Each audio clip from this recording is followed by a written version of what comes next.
Hi hello welcome back to Saimanu 46 channel. thumbnail చూసుంటారు. 10 మినిట్స్లో egg biryani ఎలా తయారు చేయాలో చూద్దాము. కావాల్సిన పదార్థాలన్నీ కట్ చేసి పెట్టుకున్నాము. బంగాళదుంప, క్యారెట్, పచ్చిమిరకాయలు, ఉల్లిపాయలు అండ్ ఎగ్స్ బాయిల్ చేసి పక్కన పెట్టుకున్నాము. ప్రెషర్ కుక్కర్లో చేస్తున్నాను అనమాట. కుక్కర్ పెట్టి ఆయిల్ వేస్తున్నాను. 2 స్పూన్స్ ఆఫ్ ఆయిల్ పోసాను. చూడండి, ఆయిల్ వేసిన తర్వాత మనకు కావాల్సిన చెక్క, లవంగాయి అండ్ బిర్యానీ ఆకు అవి వేసాను ఆయిల్లో. అవి చూడండి చిటపట అంటున్నాయి. చెప్పాను కదా ముందుగానే అన్ని ఇంగ్రీడియంట్స్ కట్ చేసి పెట్టుకున్నాను కదా. నెక్స్ట్ వెంబడి ఆనియన్స్ వేసుకోవాలి, ఉల్లిపాయలు, తర్వాత పచ్చిమిరకాయలు వేసాను. కొంచెం ఫ్రై అయ్యేదాకా గరిటెతోటి కలుపుకోవాలన్నమాట. చూడండి, గరిటె కలుపుకోవాలి. బ్రౌన్ కలర్ కొంచెం బ్రౌనిష్గా వచ్చేదాకా ఉల్లిపాయ వేయండి. ఆ తర్వాత క్యారెట్ వేసాను అన్నమాట. క్యారెట్ తర్వాత బంగాళదుంపలు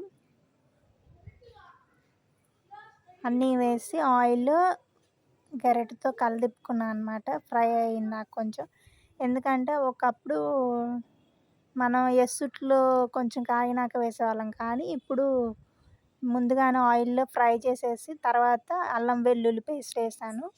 చూడండి, అల్లం వెల్లుల్లి పేస్ట్ వేసిన తర్వాత మళ్ళీ గరిటెతో కలిపి దాంట్లో కొంచెం పసుపు, ఉప్పు అన్నీ వేసి గరిటెతో కలిపుకున్నాను అనమాట. అదిగోండి, ఒక టమాటా కాయ ఫ్లేవర్ కోసం ఒక టమాటా కాయ అన్నమాట వేసి చూడండి ఎంత కలర్ఫుల్గా ఉందో. పసుపు అన్నీ వేసా కదా, ఉప్పు అన్నీ పసుపు అన్నీ వేసిన తర్వాత ఇంకా ఎగ్స్ వేస్తా. ఆయిల్లోనే ఎగ్స్ కూడా ఫ్రై చేసుకున్నాను అనమాట. చూడండి ఎలా ఉందో. ఉప్పు తగినంత వేసుకోవాలి బిర్యానీలోకి. ఇందాక నేను పసుపు వేసుకున్నాను, ఉప్పు వేసుకోలేదు. ఇప్పుడే ఉప్పు వేసాను. ఉప్పు, కారం అన్నీ వేసి ఆ ఎగ్స్కి అండ్ క్యారెట్కి, బంగాళదుంపకి అన్నిటికీ పట్టేలాగా కలిపుకోవాలన్నమాట. చూడండి ఎంత అసలు ఎగ్ కర్రీ లాగా వచ్చేసింది. చూడండి ఎంత కలర్ఫుల్గా ఉందంటే అంత కలర్ఫుల్ అండ్ టేస్టీగా ఉంది. స్మెల్ అయితే మా ఇంటి మొత్తం వస్తుంది స్మెల్, ఎగ్ బిర్యానీ స్మెల్ అయితే. ఇంకా ఫైనల్లీ మనం బాస్మతి బియ్యం కడిగి పెట్టుకున్నాం కదా, అవి వేసేసుకోవాలన్నమాట. చూడండి వేస్తున్నానే. మనం ఎన్ని బియ్యం తీసుకుంటే అన్ని బియ్యం వేసేసి గరిటె తీసుకొని కలిపాలన్నమాట.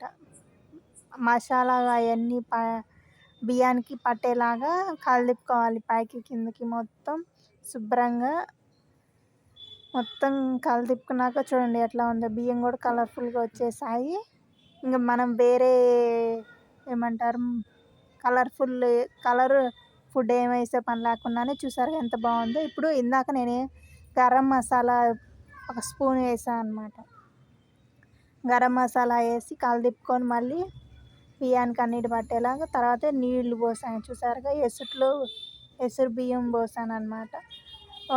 ఒక గ్లాసు బాస్మతి రైస్కి 1.5 గ్లాసు వాటర్ పడతాయి అన్నమాట. అలా కలిపుకొని చూడండి ఆయిల్ కూడా పైకి తేలిపోయింది కదా. ఇంకా కుక్కర్ మూత పెట్టేసాను. మూత పెట్టి 1 విజిల్ చేపించేసరికి చూసారుగా ఎంత బాగుందో చూడటానికి. అసలు అదిగోండి ఎగ్స్ ఎంత బాగా అన్నీ ఉడికాయి. బాస్మతి బియ్యం అచ్చం హోటల్లో ఫుడ్ లాగా ఉంది. చూసారా ఎంత బాగుందో అసలు. చూడండి అన్నం ఎలా అసలు దమ్ము బిర్యానీలా అసలు ఎంత బాగుందంటే అంత బాగా వచ్చింది. చూడండి తిప్పుతుంటే ఎలా పొగలు వస్తున్నాయో.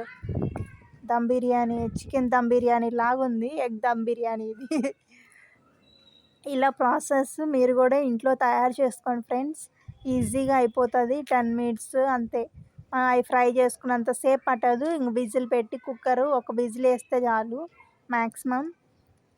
బాస్మతి బియ్యం కాబట్టి 1 విజిల్ వేసుకోవాలి. నార్మల్ రైస్ అయితే 2 whistles. Thanks for watching Saimanu 46 channel. Please subscribe చేసుకోండి, నన్ను సపోర్ట్ చేయండి ఫ్రెండ్స్.